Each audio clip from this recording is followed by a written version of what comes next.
नमस्कार, India news 9 में आपका बहुत बहुत स्वागत है। मेरा नाम है अंकित त्यागी और इस वक्त आप एनडीटीवी के साथ हैं। सबसे पहले शुरुआत कर रहे हैं अभी की बड़ी खबर से जो राजस्थान से आ रही है। चुनाव को लेकर वहां पर सरगर्मी बढ़ती जा रही है और उसी सरगर्मी के बीच में जो बार बार बात हो रही थी, कांग्रेस की लिस्ट कब आएगी, कांग्रेस कब अपना उम्मीदवारों के नाम जारी करेगी। कांग्रेस ने अपनी दूसरी जो लिस्ट है उम्मीदवारों की वो अब जारी कर दी है। इसमें 43 नाम जो हैं वो सामने आए हैं, जिसमें 15 मंत्री हैं जिनको दोबारा टिकट मिला है। साथ ही साथ 5 निर्दलीय उम्मीदवार भी हैं जिनको टिकट दिया गया है। कांग्रेस इस शासन में वहां पर रहे उच्च अधिकारी जो हैं, मुख्य सचिव रहे निरंजन आर्य को भी टिकट दिया गया है।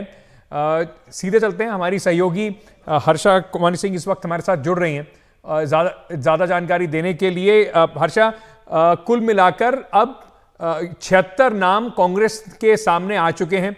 अभी भी पूरी तरीके से जो 200 नाम सामने आने हैं उसमें 50% नाम भी अभी तक नहीं आए हैं। तो क्या क्या खास बात रही है इस सेकेंड लिस्ट में? क्या क्या कुछ बड़े बदलाव जो आपने देखे हो? देखिए, यहाँ पर जो हम देख रहे हैं ज्यादातर रिपीट है। अगर आप नाम देखिए तो 15 मंत्रियों को रिपीट किया गया है। खाली 2 मंत्री जो विवादों में रहे थे किस तरह से, जैसे कि शांति धारीवाल और महेश जोशी, उनको रिपीट नहीं किया गया है। दूसरा बहुत इंटरेस्टिंग है कि 5 जो इंडिपेंडेंट्स हैं, जो कांग्रेस को, गहलोत गवर्नमेंट को बाहर से सपोर्ट कर रहे थे, उनको कांग्रेस का टिकट दिया गया है। संयम लोढ़ा है, बाबूलाल नागर है फॉर एग्जाम्पल, कुशवीर सिंह है, इसके अलावा 2 और हैं। तो इनको जो है ओम प्रकाश हुड्डा है, तो इनको वहां से दिया गया है कि उनको टिकट्स दिए गए हैं कांग्रेस के नाम पे। इन पे भी थोड़ा सा खींचतान था, क्योंकि जो मूल कांग्रेसी है जो पहले लड़ चुके हैं वो कह रहे हैं कि भाई आप इनको कैसे दे सकते हो, ये तो पिछली बार कांग्रेस के हटके इन्होंने इंडिपेंडेंस चुनाव लड़ा था। लेकिन क्योंकि ये फॉर्मर कांग्रेसमैन है तो इनको दिया गया है। दूसरी बात आप देखिए कि चीफ सेक्रेटरी जो रहे हैं निरंजन आर्या, उनको भी टिकट दिया गया है। इनमें कौन लोग हैं जो नहीं हैं, वो omissions are as important as they say as the commission. इसमें जो लोग नहीं हैं वो है शांति धारीवाल, बेहद करीबी माने जाते हैं मुख्यमंत्री के। उनका नाम बताया जाता है कि पहली सूची में है, लेकिन अभी पेंडिंग रख दिया गया है। विवादों में आए थे पिछले साल जब उनके घर पे कांग्रेस के प्रेसिडेंट बनने के विरोध में, अशोक गहलोत के कांग्रेस प्रेसिडेंट बनने के विरोध में एमएलएज इकट्ठा हुए थे। बताया जाता है महेश जोशी वहां पे थे, उन्होंने कुछ एमएलएज को वहां पे बुलाया था। तो बाकी अगर आप देखें तो जयपुर की सीटों में सब नाम घोषित हो गए हैं, सिर्फ महेश जोशी और शांति धारीवाल के नाम घोषित नहीं हुई हैं। जाहिदा खान जो है अगेन बहुत इंपॉर्टेंट है, लेकिन उनका मिनिस्टर भी है, लेकिन उनके खिलाफ भी विरोध है, तो उनका नाम भी अब पेंडिंग रखा गया है। तो ज्यादातर कहीं ना कहीं ये माना जाए, जैसे कह रहे जी, मैं आपसे ये पूछना चाह रहा था, जैसे आप बता रही हैं कि जो विवादों में घिरे मंत्री रहे हैं, खास तौर से जब अशोक गहलोत को राजस्थान से निकाल के दिल्ली लाने की तैयारी की जा रही थी, तो क्या ये माना जाए कि सेंट्रल जो लीडरशिप है, हाई कमांड जो है, तब तो उनकी नहीं चल पाई थी, लेकिन वो अब थोड़ा अपना दमखम दिखा रहे हैं? देखिए, तीनों के नाम, सिर्फ महेश जोशी और शांति धारीवाल ही नहीं, लेकिन अजमेर से धर्मेंद्र राठौड़ भी कोशिश कर रहे हैं, और तीनों के नाम जो हैं इसमें नहीं है इस लिस्ट में।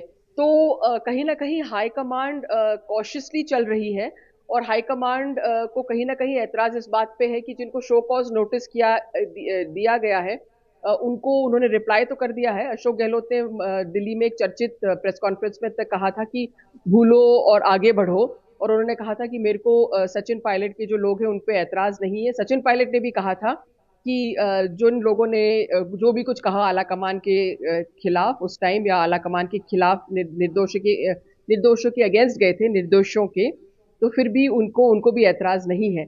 लेकिन ऑब्वियसली आला कमान इसको काफी स्ट्रिक्टली ले रही है जी। और देखिए अब आगे क्या होता है जी।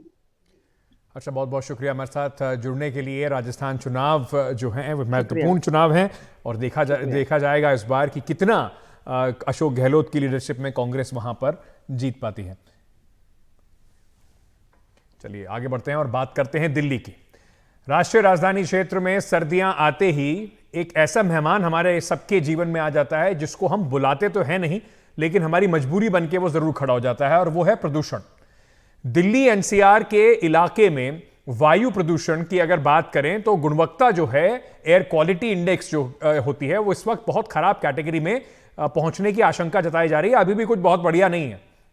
अगर इसको हम पूरा तरीके से देखें तो एयर क्वालिटी में यह बताया जा रहा है, जो मेट्रोलॉजिकल डिपार्टमेंट है, कि 26 से तारीख के बाद से लगातार बहुत खराब जो कैटेगरी है, यानी कि 300 से ऊपर का जो मापदंड होता है, उसमें यह क्वालिटी पहुंच जाएगी। दिल्ली एनसीआर में इसी को देखते हुए अब जो एक सिस्टम है, यानी कि GRAP सिस्टम, इसको ग्रैप कहते हैं, ग्रैप सिस्टम 2 जो है वो लागू कर दिया गया है। अब इसके अंदर क्या क्या चीजें होती हैं, इसके साथ साथ दिल्ली एनसीआर जो है रीजन, उसके अंदर डीजल के जो जनरेटर हैं उस पर मनाही हो जाएगी, कंस्ट्रक्शन को लेकर प्रतिबंध लगने शुरू हो जाएंगे, स्प्रिंकलर का काम जो है सरकार शुरू कर देगी। अब दिल्ली एनसीआर में ग्रैप 1 के साथ साथ ग्रैप 2 की जो पाबंदियां हैं वो लागू हो जाएंगी। तो पूर्वानुमान लगाया जा रहा है कि 23 और 24 अक्टूबर को बहुत खराब कैटेगरी में दिल्ली की जो वायु है वो पहुंच जाएगी। आपको दिखाई पड़ेगा, ये धुंध जो दिखाई पड़ रही है, ये जो तस्वीरें आप देख रहे हैं, ये भी अभी की दिखाई पड़ रही हैं, और ये ऐसा और परेशानी जो है वो बढ़ सकती है। तो क्या सबसे पहले जरा इस पर आपको एक रिपोर्ट दिखाते हैं और फिर चर्चा करेंगे कि क्या किया जा सकता है, क्या किया गया और क्या नहीं किया गया अभी तक।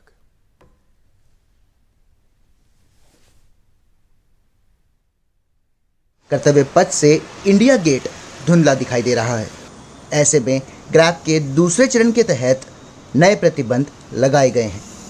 दिल्ली घूमने आए सैलानी भी हवा में बदलाव को महसूस कर रहे हैं। सड़कों पर सैकड़ों गाड़ियां दौड़ रही हैं, जिसके चलते दिल्ली एनसीआर में पार्किंग का किराया बढ़ाने का आदेश दिया गया है। मकसद है कि लोग सरकारी परिवहन का ज़्यादा इस्तेमाल करें और प्रदूषण को नियंत्रण में लाया जा सके। अगर प्रदूषण इसी रफ्तार से बढ़ता रहा तो आम लोगों को क्या करना चाहिए, डॉक्टरों और विशेषज्ञों की राय जान लेते हैं। सब दर्शकों से हिदायत ये है कि जो मॉर्निंग वाला वॉक वाला टाइम है, जो अर्ली मॉर्निंग वाला, वो चेंज कर दें, क्योंकि मॉर्निंग के टाइम जो फॉग है, जो डेंसिटी है वो ज़्यादा होती है, और जो डस्ट पार्टिकल हैं और जो स्मॉग है यहाँ, वो उससे मिल के वो नुकसान पहुँचाते हैं। देखिए, जिनको हार्ट प्रॉब्लम है या अस्थमा की प्रॉब्लम है या कोई और प्रॉब्लम है, उनको इस टाइम पे वो प्रेसिपिटेट होके एक एक्यूट एक्जर्बेशन हो जाता है। उसको अवॉइड करने के लिए जो अपनी दवाइयाँ हैं वो नियमित तौर पे लें। देखिए, डाइट में एक तो हम इस मौसम में ड्राई फ्रूट्स ऐड कर सकते हैं, जिससे इम्यूनिटी बढ़ती है। दूसरा, जो ताज़े फल हैं, जो सीजनल फ्रूट्स हैं, वो ज़रूर खाएं। सबसे ज़्यादा ज़रूरी है कि किस समय पे बाहर निकलना है। एक तो सुबह जब बहुत ज़्यादा पॉल्यूशन है तो नहीं निकलना चाहिए। सबको पता है कि दिन के समय जो हैं वो वैसे जो सारे प्लांट्स होते हैं वो ऑक्सीजन दे रहे होते हैं, और शाम के समय वो उल्टा, रात के समय वो कार्बन डाइऑक्साइड दे रहे होते हैं। तो सुबह निकलना बहुत ज़रूरी है। सिर्फ बहुत अर्ली जो 5 to 7:30 वाला टाइम है वो अवॉइड करना चाहिए। और फिर कुछ ऐसी चीज़ें हैं जैसे स्पिनच है, जैसे टर्मरिक है, और जैसे अदरक है, ये चीज़ें बहुत ज़्यादा ठंडक पहुँचाती हैं, ये होनी चाहिए। दिल्ली में आप सारा साल ही प्रदूषण डेंजरस सीरियस लेवल्स पे है, जो हमारे एक एफर्ट में और उसमें आना चाहिए। क्योंकि हम अगर ग्रैप के लिए ही काम करेंगे, अगर जैसे हमारी गवर्नमेंट अथॉरिटीज़ एक ग्रैप के लिए, ठीक है, वो बहुत अच्छा है कि वो स्टेप्स ले रहे हैं, लेकिन उसके अलावा जो पॉलिसी है, जो चेंजेस चाहिए हमारे को सारे साल के लिए, वो सारा काम सारे साल होना चाहिए। प्रदूषण बढ़ने की कई वजह हैं। आम आदमी इस पर नियंत्रण नहीं लगा सकता, लेकिन अपनी आदतें बदलने और थोड़ी सावधानी बरतने से शरीर पर होने वाले नुकसान को कम किया जा सकता है। दिल्ली एनसीआर में गुलाबी ठंड की दस्तक के साथ साथ प्रदूषण पर एक बड़ा असर देखने को मिल रहा है। प्रदूषण लगातार बढ़ता दिखाई दे रहा है। धुंध आपको यहाँ पर फिलहाल दिखाई दे रही होगी। ऐसे में ग्रैप का दूसरा चरण लागू कर दिया गया है, जिसके तहत सड़कों पर पानी का छिड़काव लगातार करने के लिए कहा गया है। वहीं जो निर्माणाधीन काम है, वहाँ पर जो निर्माणाधीन बिल्डिंग्स है जिनका काम चल रहा है, वहाँ पर जो स्मोक टावर्स हैं उनको लगाने का जो काम है वो फिलहाल शुरू कर दिया गया है। शुभांग सिंह ठाकुर, दिल्ली, NDTV। इस वक्त हमारे साथ विवेक चट्टोपाध्याय साहब जुड़ रहे हैं, प्रोग्राम मैनेजर हैं एयर पोल्यूशन कंट्रोल सीएससी में, और हमारे साथ सिद्धार्थ शर्मा जुड़ रहे हैं, प्रवक्ता हैं आम आदमी पार्टी के। आप दोनों का बहुत बहुत शुक्रिया। सिद्धार्थ, सबसे पहले मैं आपसे ही पूछना चाहूँगा, ये जो ग्रैब सिस्टम की हम बात कर रहे हैं, ठीक है एक पहल है, लेकिन इस पर सरकार अपनी पीठ नहीं थपथपा सकती, क्योंकि ये एक इमरजेंसी रिस्पॉन्स प्रोटोकॉल है। चाहे GRAP 1 हो 2 हो, जैसे जैसे पोल्यूशन बढ़ेगा आप इसको लागू करेंगे। घूम फिर के सवाल सिर्फ यही आता है कि हम कितना तैयारी करते हैं कि हम लोग इस स्थिति में ना पहुंचें। क्या सिर्फ जो मौसम में बदलाव हो रहा है और उसी पर सरकार दोष मढ़ के अपना काम चला लेगी? हाँ जी अंकित, आपका सवाल बिल्कुल वाजिब है, मुनासिब है कि जो ग्रैब सिस्टम है वो एक ICU के तरह है कि अगर पेशेंट की हालत खराब है तो उसे ठीक करने के लिए, लेकिन वो कोई टॉनिक नहीं है, वो लोगों को स्वस्थ नहीं रख सकती। क्योंकि यहाँ पर आप अगर 2 मिनट मुझे समय देंगे तो मैं समझा दूंगा। अगर आप अभी कार्यक्रम में आपके शुभांग सिंह ठाकुर जी ने, जो आपके रिपोर्टर थे, उन्होंने ठीक कहा कि आम आदमी अकेले इस चीज को नहीं बदल सकता, क्योंकि अगर धुंध ही समस्या है तो अभी आधा घंटा पहले हम लोगों ने देखा कि धर्मशाला में भारत और न्यूजीलैंड का जो क्रिकेट मैच चल रहा था वो भी धुंध के कारण रुक गया था। तो हमें एक होता है शिकायत, दो अलग अलग तरह की धुंध है, इसीलिए सर मुझे स्मॉग और फॉग दो अलग अलग चीजें हैं। अंकित भाई 2 मिनट मैंने मांगा था, अगर मैं गलत नहीं, मैंने आपको समय में पूरा दे रहा हूं, बस मैं आपकी जानकारी के लिए बता दूं, जो धर्मशाला में हुआ है वो इस वजह से नहीं हुआ कि वहां पे स्मॉग है, वहां फॉग हुआ है। फॉग और स्मॉग में फर्क है, बाकी अपनी आप बात पूरी रख लीजिए। नहीं, मैं अपनी बात पे आ रहा हूँ, इसीलिए मैं कोई अपने आप को डिफेंड नहीं कर रहा यहाँ पे। तो एक होता है शिकायत और एक होता है समाधान। शिकायत में क्या होता है कि हम किसी के सर पे उल्लू बिठा सकते हैं, लेकिन समाधान अगर करना है तो हम लोगों को सबको मिलकर करना पड़ेगा। तो दिल्ली में हम सभी को पता है कि दिल्ली में 31% जो प्रदूषण है, 31% प्रदूषण वो दिल्ली की स्वयं निर्मित प्रदूषण है। 69% प्रदूषण जो है वो NCR से आता है, तो बगल के राज्यों से आता है। जैसे उदाहरण के लिए अभी भी आपके दर्शक, NDTV के दर्शक बहुत संजीदा होते हैं, कोई भी इंटरनेट ऑन करके देख लीजिए, AQI खोजिएगा तो भारत के 30 जो सबसे बड़े स्थान हैं जिसमें प्रदूषण है उसमें दिल्ली का नाम नहीं है, लेकिन मेरठ का नाम है, मुजफ्फरनगर का नाम है, फरीदाबाद का नाम है। लेकिन कल दिल्ली भी यहाँ पे आ सकता है, परसों लखनऊ भी आ सकता है, तरसों पटना भी आ सकता है। तो हमें ये अब समझना चाहिए कि प्रदूषण एक ऐसी समस्या है जो कि किसी एक व्यक्ति के ऊपर हम शिकायत करके इस चीज का समाधान नहीं निकाल सकते। मेरे ख्याल से हम लोगों को यह ध्यान में रखना चाहिए कि नवंबर 2021 में ग्लासगो में भारत के माननीय प्रधानमंत्री जी ने एक तरफा दुनिया के सामने एक स्वयं घोषणा की थी कि 2030 तक भारत 1 बिलियन टन कार्बन का उत्सर्जन कम करने वाला है। तो मेरा ये निवेदन है कि ये कार्बन का उत्सर्जन कैसे कम करेंगे? ये कोई एक टेलीफोन से आप जैसे यूक्रेन और रशिया का युद्ध रुकवा दिए थे वैसे तो नहीं होगा। इसके लिए तो लोगों के साथ आपको बैठ के समाधान करना है। इसीलिए दिल्ली के जो एनवायरनमेंट मंत्री हैं, पर्यावरण मंत्री हैं, ये बार बार हम ये कह रहे हैं कि इसमें सारे NCR के स्टेक होल्डर्स का, सारे लोगों की सहभागिता होनी चाहिए। हम तो क्या आप ये कह रहे हैं सिद्धार्थ जी, तो आप ये कह रहे हैं कि बिल्कुल सही बात है, इस पे एक व्यापक नेशनल कार्यक्रम की आवश्यकता है, इसमें कोई दो राय नहीं है, लेकिन क्या आप ये कह रहे हैं कि दिल्ली सरकार जितना प्रयास कर सकती है उतने पूरे प्रयास कर रही है? मैंने आपको ये नहीं कहा कि दिल्ली इस समय नंबर 1 हो गया है, क्योंकि मैं दिल्ली में रहता हूं और आप दिल्ली सरकार के नुमाइंदे हैं, या आम आदमी पार्टी जो सरकार को चलाती है, जिसकी सरकार है, उसके नुमाइंदे हैं। तो आप मेरठ में क्या हो रहा है उसकी मुझे जनसंख्या ना बताएं। दिल्ली के अंदर इस समय मेरी ऐप दिखा रही है 336 है पोल्यूशन, तो उस पर तो मैं अपनी सरकार से ही पूछूंगा ना कि आप क्या कर रहे हैं मेरे लिए। बिल्कुल वाजिब सवाल है, और ये मैंने केवल डिनोमिनेटर बताया। जैसे मैथमेटिक्स में होता है, न्यूमरेटर जब बताया जाता है तो डिनोमिनेटर बताना पड़ता है। हमारा ये कभी दावा नहीं है आम आदमी पार्टी का कि दिल्ली को प्रदूषण मुक्त कर दिया गया है। ये एक सतत प्रक्रिया होगी और इसमें हम लोगों ने जो मेहनत की है ये हम हिसाब आपको दे रहे हैं। इसका मतलब ये नहीं है कि इस विद्यार्थी ये क्लेम कर रहा है कि मुझे 100 में से 100 नंबर आ गए। ये डाटा बताता है कि 2016 में केवल 109 दिन स्वच्छ प्रदूषण रहित थे, 2022 में वो 200 दिन हो गए। इसके बावजूद ये भी सच है कि 365 दिनों में केवल 200 दिन ही प्रदूषण रहित होता है, 165 दिन अभी भी प्रदूषण युक्त होता है। तो इसके लिए यही मेरा निवेदन। प्रदूषण में जितनी भी स्टडीज हैं, WHO की अगर हम बात कर लें तो 20 लाख से ज्यादा लोग दिल्ली के अंदर ऐसे हैं जो पल्मरी यानी कि लंग्स से जुड़े हुए डिजीजेस से उनको परेशानी होती है या वो मारे जाते हैं। बार बार खबर आती है कि दिल्ली के अंदर जो लोग रह रहे हैं उनकी जो समय सीमा है, जीवन की आयु की सीमा है, वो घट रही है। मैं आपके पास वापस आता हूं विवेक चट्टोपाध्याय जी, मैं आपसे ये बात समझना चाहता हूं बार बार हम ये जो बात करते हैं, जो हम ये इसी सर्दियां आती हैं हम लगातार इस पर चर्चा भी करते हैं, हर बार यही बातें होती हैं और इसी तरह के कुछ आंकड़े दिए जाते हैं 200 165। लेकिन ये बताइए कि एक व्यापक कार्यक्रम के तौर पर क्या क्या किया जा सकता है कि हम लोग आईसीयू में ना पहुंचे, जैसे कि हमें सिद्धार्थ जी बोल रहे थे। देखिए, इसमें महत्वपूर्ण बात यह है कि हम दिल्ली की जिम्मेदारियां दिल्ली को कंट्रोल करनी होंगी। वो तो हम दूसरे शहर के ऊपर ब्लेम कर सकते हैं कि वहां से भी प्रदूषण आ रहा है, दिल्ली का भी प्रदूषण ग्रेटर नोएडा जाता है, नोएडा जाता है। तो ये बात पूरे वायु के लिए लागू होती है कि हर शहर दूसरे शहर को प्रदूषित करता है, परंतु हर शहर को प्रयास करने की जरूरत है। नेशनल क्लीन एयर प्रोग्राम जो लागू किया गया है उसमें ये दावा किया गया है कि हम प्रदूषण को कम करेंगे 2026 तक 40% तक या 30 से 40% तक हम कम करेंगे। परंतु ये जो प्रयास है ये उस तरह से साल भर देखा नहीं जाता है कि हम प्रदूषण को विंटर में हम कैसे कंट्रोल कर सकते हैं। विंटर में हम कोई मैजिक नहीं कर सकते हैं। हमारे जो प्रयास साल भर के चलेंगे उसका नतीजा हमें अभी दिखेगा। और खास करके जैसे कारणों की अगर मैं बात करूं, वाहन इसमें बहुत बड़े कारण है। दिल्ली में गाड़ियों की संख्या सबसे ज्यादा है। फिर आपका जो गार्बेज बर्निंग है अभी भी देखा जाता है कि कई जगह होता है, उसका निस्तारण अभी भी हमें करना है पूरी तरीके से, और जिम्मेदारियां हमें तय करनी होंगी।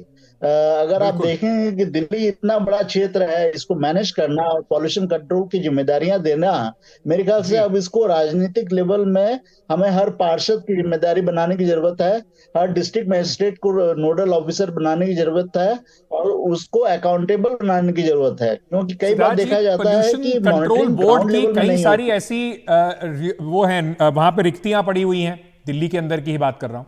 उसके साथ साथ जैसे कि बताया गया और बार बार एक्सपर्ट्स ने ये बात कही कि आपने जिस तरीके से एक स्मोक टावर लगाया था सीपी के अंदर, सरकार ने उसको बड़े गाजे बाजे के साथ उसका उद्घाटन किया था। अभी कल परसों ही खबर थी कि वो स्मोक टावर जो है मेंटेनेंस उसकी अब तक नहीं हुई है, इस वजह से उसका काम नहीं पूरी तरीके से हो पा रहा है या शुरू नहीं करा जा पा रहा है। वैसे भी जब ये स्मोक टावर लगा था तो कई साइंटिस्ट ने आके बात कही थी कि ये कोई जादू की छड़ी नहीं है, ये स्मोक टावर पोल्यूशन से लड़ने के लिए कितना इफेक्टिव है इसका कोई इफेक्टिव डेटा ही नहीं है। तो क्या सरकार को भी पुनर्विचार करने की आवश्यकता है कि किस तरीके से दिल्ली के अंदर और क्या क्या किया जा सकता है? जरूर, दिल्ली में जो पर्यावरण के लिए जो ये सवाल सिद्धार्थ जी से था। सिद्धार्थ जी, ठीक है, मैं समझ गया। प्रदूषण एक ऐसा युद्ध है जिसको कि कोई एक बैट्समैन या एक शस्त्र से आप नहीं लड़ सकते। जैसे मैंने कहा कि जब आईसीयू में पेशेंट पहुंचता है तो डॉक्टर किसी तरह बचाने की कोशिश करता है, तो स्मॉग टावर लगाना भी जरूरी था। इसका मतलब ये नहीं है कि केवल एक स्मॉग टावर से, मेरे ख्याल से चट्टोपाध्याय जी ने बिल्कुल सही कहा कि ये कोई एक जादू की छड़ी नहीं होगी। विंटर में हर साल ठंडियों में ये समस्या आएगी।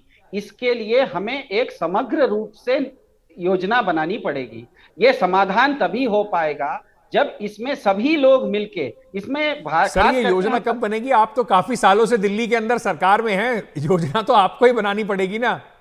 तो हमने ये, इसीलिए हम कह रहे हैं कि हमारे बस में जो है हम कर रहे हैं। तो भारत के प्रधानमंत्री जी से भी तो आप सवाल पूछिए कि जब आप ग्लासगो में 1 बिलियन टन कार्बन उत्सर्जन कम करने का घोषणा एक तरफा कर रहे हैं, जिस दिन प्रधानमंत्री जी प्रेस कॉन्फ्रेंस करके सवाल ले लेंगे उस दिन मैं सवाल उनसे जरूर पूछूंगा सिद्धार्थ जी।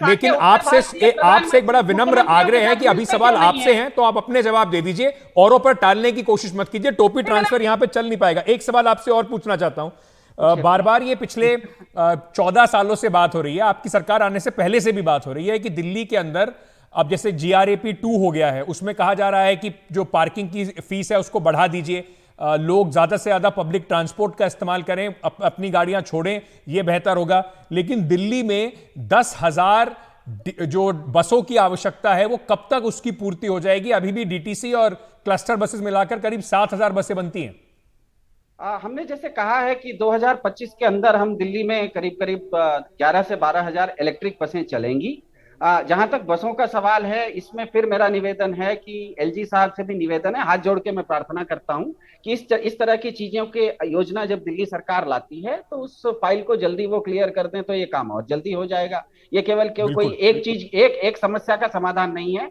फिर मैं कहता हूं, परसों ही हम लोगों ने एक बस एग्रीगेटिंग सिस्टम भी लाने की कोशिश की है, क्योंकि दिल्ली में बहुत सारे लोग ऐसे हैं, अगर ओला उबर सफल चल सकती है, लोगों को उससे सुविधा बढ़ती है, लोग ओला उबर के चलते अपने कारों का इस्तेमाल अगर थोड़ा कम ठीक करते है, हैं, तो एग्रीगेट बस सिस्टम भी लाया जा सकता है।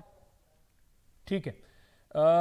चौरबातिया जी साहब, मेरे पास बिल्कुल समय खत्म हो गया। मैं अगर आपसे अभी पूछूं कि तुरंत जो सरकार जीआरएपी के साथ साथ क्या कुछ ऐसा कर सकती है कि हम लोगों को थोड़ा सा सांस लेने में तकलीफ जो है हमारी कम हो जाए?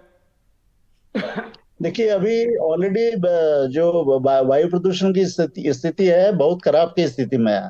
तो मेरे ख्याल से जो अभी फेस्टिविटीज चल रही हैं, त्योहार चल रहे हैं, इसमें हमें ये पहले से सोच के रखना होगा कि प्रदूषण को हमें नहीं बढ़ाना है। पहली बात तो ये है। और दूसरी बात ये है कि जो इंडस्ट्रीज या जिन क्षेत्रों से प्रदूषण हो रहा है दिल्ली में या दिल्ली के बाहर आसपास के क्षेत्र में, वहां कड़ी कार्रवाई होनी चाहिए। अगर आप देखेंगे लिस्ट भी, अगर आप देखेंगे कई लोकल एरियाज ऐसे हैं कि जो बाकी क्षेत्रों से बहुत ज्यादा प्रदूषित है। जी, वहां के कारण हॉट स्पॉट्स जो हैं, उन हॉट स्पॉट्स में अगर हम कंट्रोल करेंगे तो मेरे ख्याल से नतीजा हमें और मिलेगा इसका। बिल्कुल सही बात और है। और ये सिद्धार्थ जी भी जो बात कह रहे थे सबको उनकी मैं पार्शली इस बात से जरूर सहमत हूं कि सबकी जिम्मेदारी है, एक काम इस पे करना पड़ेगा। हमें भी थोड़ा बहुत अपनी तरफ से समाधान के लिए कोशिश करनी पड़ेगी, लेकिन सरकार कम से कम ये बातें तब कहे कि हम वो क्यों नहीं कर रहे, यार मोदी जी क्यों नहीं कर रहे, या और कोई क्यों नहीं कर रहा, जब सरकार दिल्ली की अपनी तरफ से 100% जो समाधान कर सकती है वो सारे लागू कर दे। तो हम सबको मिलके इस लड़ाई में लड़ना पड़ेगा, क्योंकि चाहे देश के सियासतदान हो चाहे आम नागरिक हो, किसी को ज्यादा किसी को कम, प्रदूषण की समस्या सभी को प्रभावित कर रही है। बहुत बहुत शुक्रिया आप सभी का हमारे साथ जुड़ने के लिए। छोटा सा एक ब्रेक लेके वापस आ रहे हैं।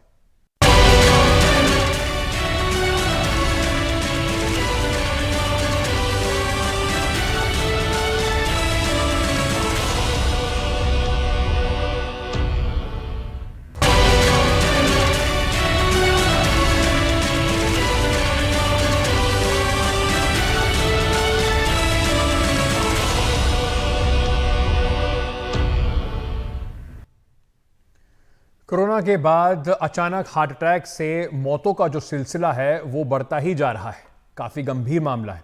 गुजरात से बहुत चौंकाने वाली खबर इस वक्त सामने आ रही है। गुजरात में नवरात्रि के मौके पर गरबा खेलते वक्त 24 घंटे में 10 लोगों की मृत्यु हो गई है।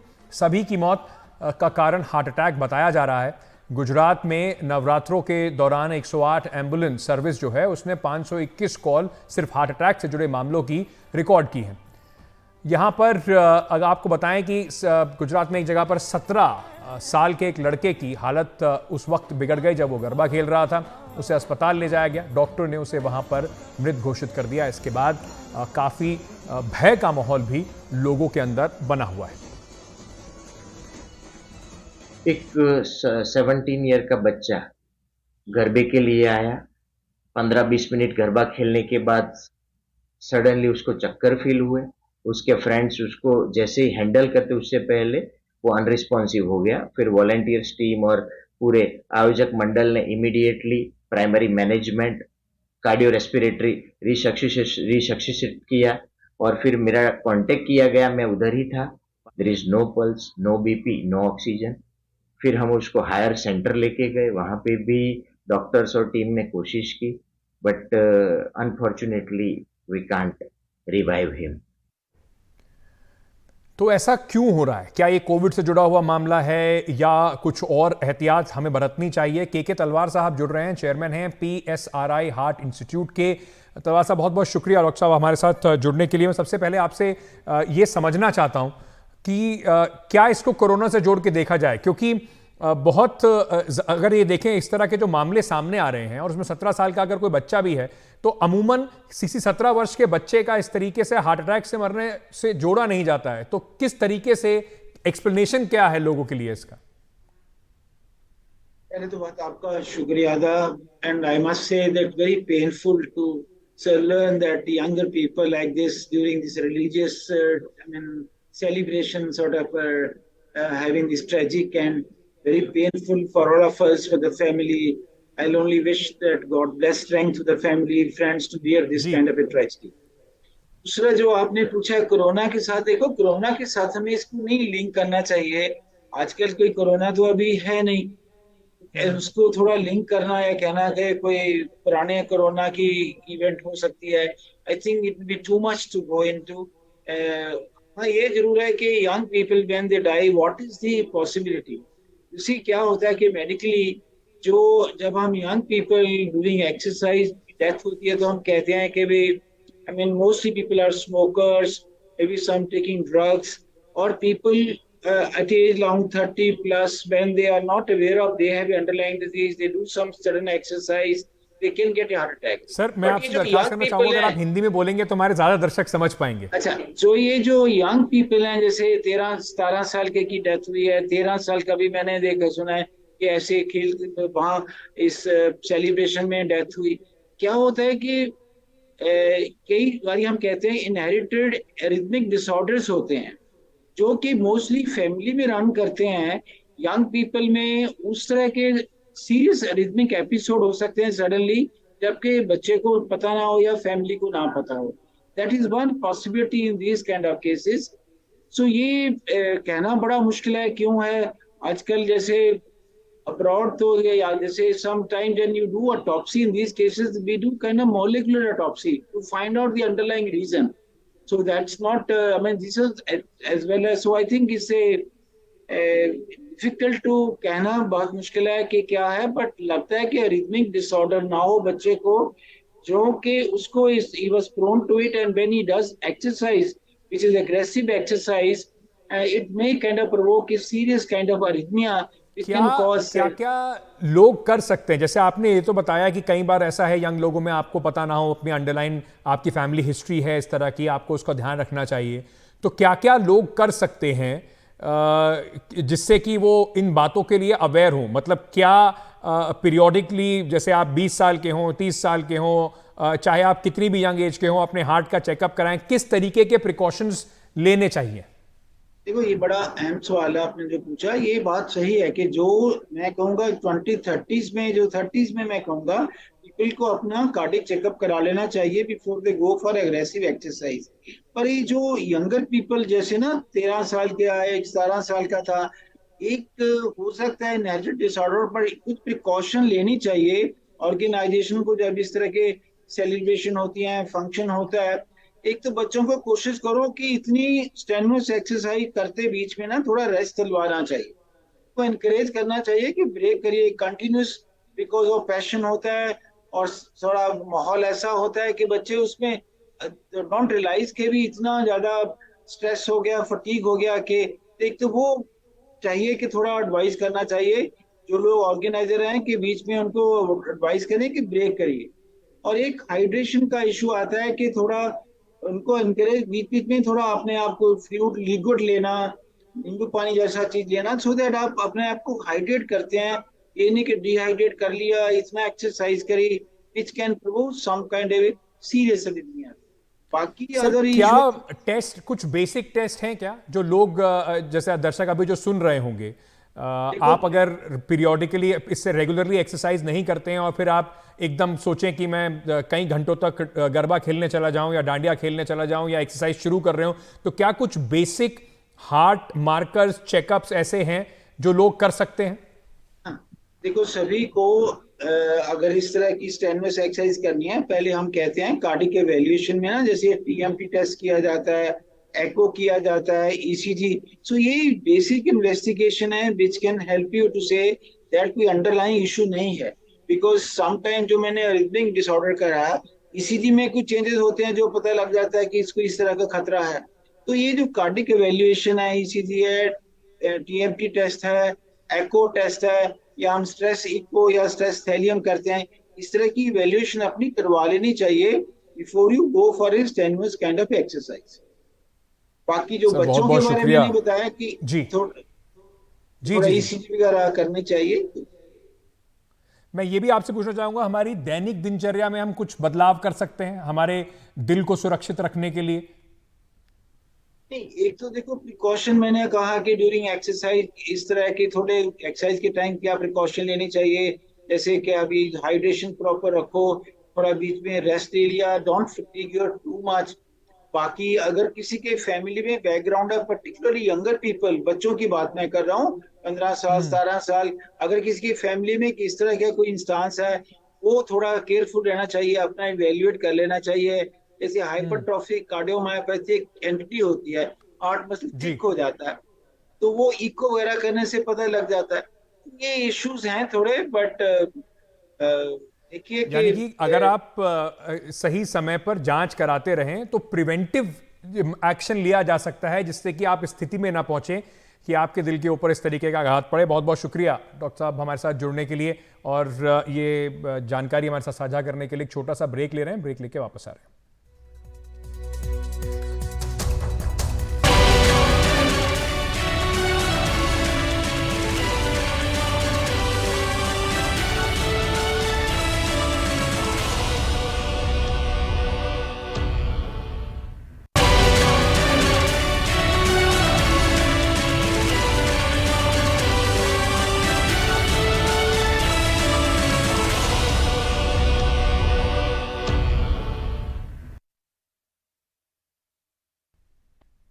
इजराइल और हमास के बीच जंग लगातार जारी है। युद्ध से गाजा में एक बड़े पैमाने पर तबाही हुई है। अब तक इजराइल ने बिल्कुल गाजा को चारों तरफ से घेर के वहां पर किसी भी तरह की राहत नहीं आने दी थी, लेकिन अमेरिका के राष्ट्रपति के दखल के बाद राहत की बात अब यह है कि कम से कम थोड़ी बहुत, वो नाकाफी जरूर है पर थोड़ी बहुत राहत जरूर पहुंचने लगी है। इजिप्ट से लगी हुई राफा क्रॉसिंग से मदद पहुंचने का सिलसिला शुरू हुआ है। गाजा से आज राहत सामान लेकर जो दूसरा बैच है ट्रकों का, 17 ट्रकों का, जिसमें खाना पानी दवाइयां शामिल हैं, वो आज गाजा पहुंचा है।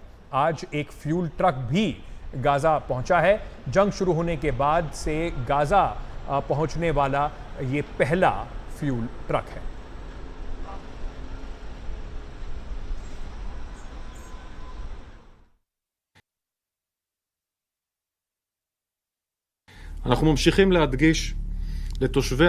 इजराइल की चेतावनी तब हकीकत में बदल गई जब हमास ने रविवार को दावा किया कि इजरायली हवाई हमले में 55 गाजावासी मारे गए।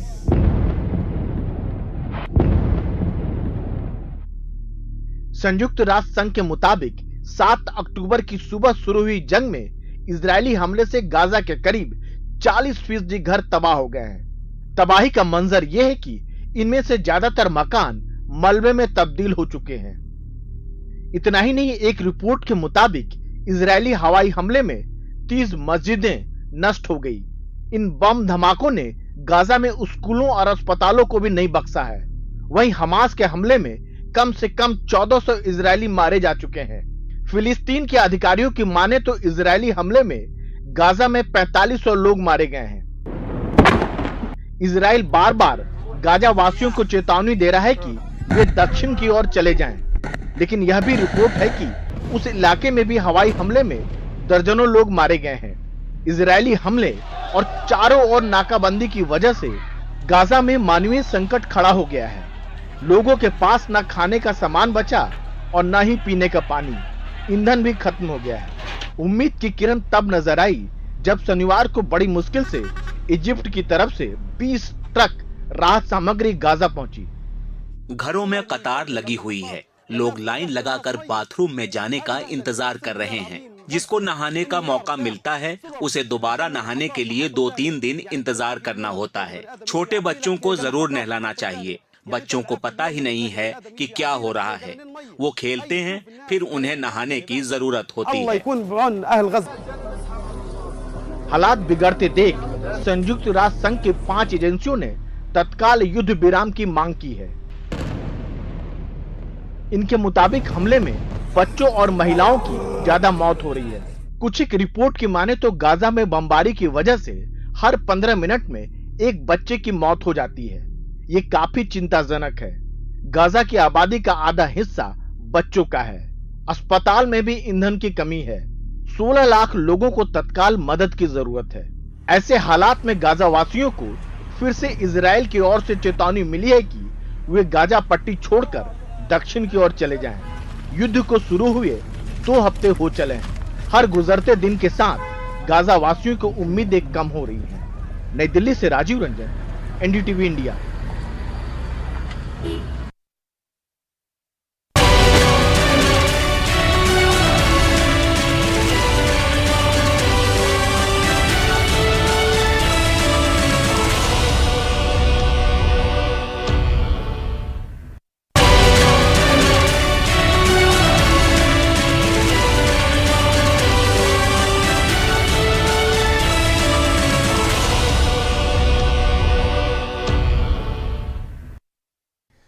चीन को लेकर लगातार भारत के अंदर कई तरह की बातें होती रहती हैं। बार बार बात होती है कि हमें आत्मनिर्भर बनना है, चीनी सामान का बहिष्कार करना है, लेकिन त्योहारों के समय में भी चीनी सामान किस तरीके से भारतीय बाजार पर हावी है, यह जरूर दिखाई पड़ता है।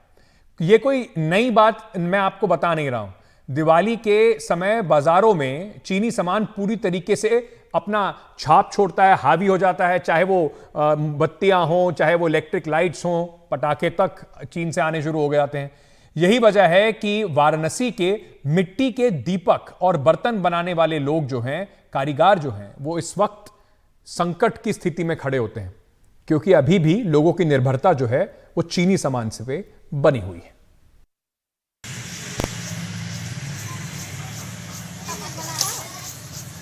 धूप में सूख रहे ये दिए अगर बोल सकते तो जरूर अपने गढ़ने वालों की बेबसी और बदहाली को बयां करते कि कैसे मिट्टी के ये कलाकार तंग हाल जिंदगी जीने को मजबूर हैं।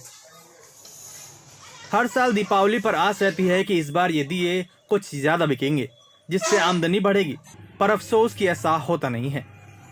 ये जो आजकल चल गया है झालर वालर सब बत्ती चाइनीज का, उससे हम लोग का धंधा नहीं हो पा रहा है सही।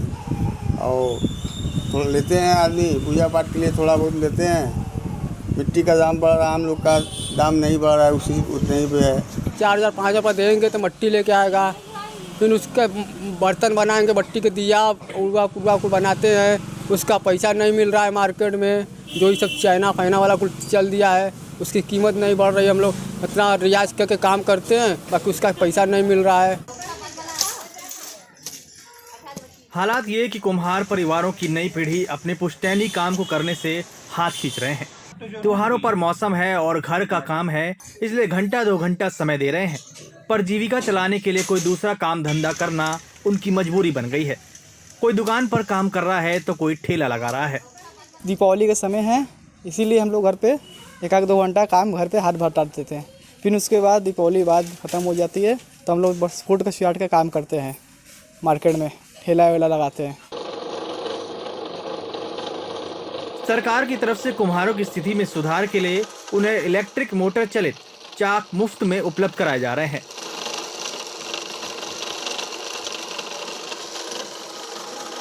कुछ लोगों को ये मुफ्त में नहीं मिले तो उन्होंने बाजार से खरीद लिया। अब परेशानी बिजली के रेट को लेकर है। मिट्टी के इन कलाकारों का कहना है कि अगर सरकार बिजली के रेट में कुछ रियायत कर दे तो उनके लिए बड़ी राहत होगी। जो मशीन का चाक सबको मिला है, उससे कारण कि बिल अधिक आ रहा है, सबका बिल आ रहा है। जो हमने चाक पर्सन अपना लिया है, खरीदे हैं चाक, हमको हमारा बिल ज़्यादा आ रहा है। अब मिट्टी के बर्तन जो बिक नहीं रहा है, जो इतना जो चाइना का सब फैल गया है, गिलास प्लास्टिक सब, इसी तरह हम लोग को बड़ा परेशानी हो रहा है। बिजली, महंगाई और चाइनीज झालरों के बढ़ते चलन के चलते शायद परंपरा के ये दीपक बुझ जाएं और इन्हें गढ़ने वाले हाथों के घरों का चूल्हा भी। ऐसे में ज़रूरत इन दीपकों की लौ को बरकरार रखने की है।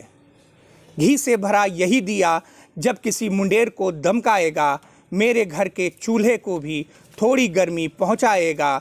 चूल्हे की सूखी लकड़ी तब शायद फिर से दहक उठे, भूख से व्याकुल मुन्ने की आंखें शायद चमक उठें। वाराणसी से पुरुषोत्तम के साथ हिमांशु शर्मा, एनडीटीवी इंडिया।